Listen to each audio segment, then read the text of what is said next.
Our first speaker tonight, Josh DeLucia. He's born in Texan but was raised a Hoosier, is an IU Bloomington graduate.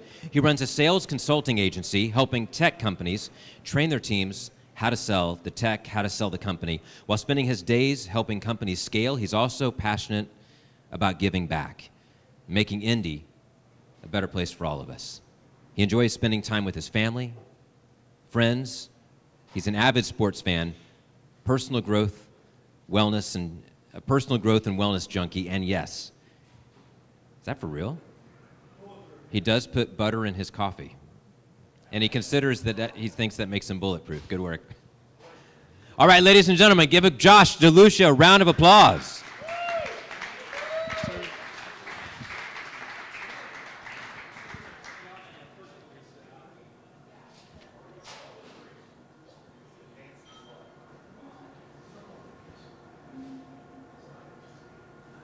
Hello, good evening, everyone. The question I'd like to ask today is, should an individual disclose their mental health status or issues? Or is it a burden on themselves or even others? I'll start with my story. A little over 2 years ago, I showed up in a frantic state to my parents' house, and they quickly took me to the emergency room just right up the road at Community Hospital. Ultimately, I was diagnosed as being affected by bipolar I disorder with psychosis. What ensued over the next few months and years became a long and treacherous road to recovery. This past summer, I had the opportunity to walk in the American Foundation for Suicide Prevention's Out of Darkness Walk. In a way, it was a coming out of darkness for myself.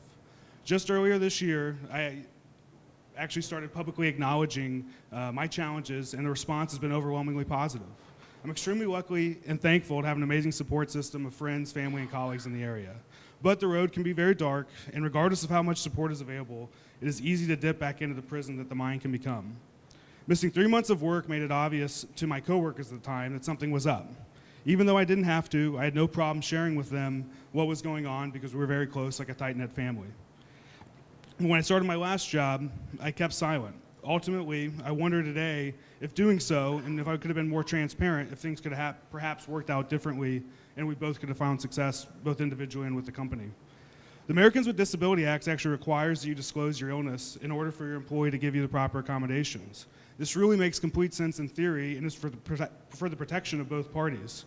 But I believe most, if not all, organizations truly want to help, and they really want their employees to be the best versions of themselves. But it's way more complicated than meets the eye.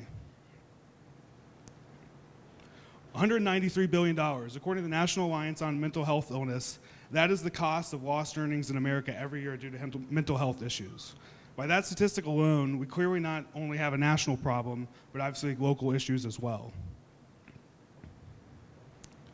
So let's think about the dilemma of telling your supervisor of your company. There's obviously many challenges that come into play with disclosing your mental health status. Your manager more than likely hasn't had training or know how to deal with the situation other than their past experiences. And until recently, it probably would have been overkill anyways for them to even go through that training.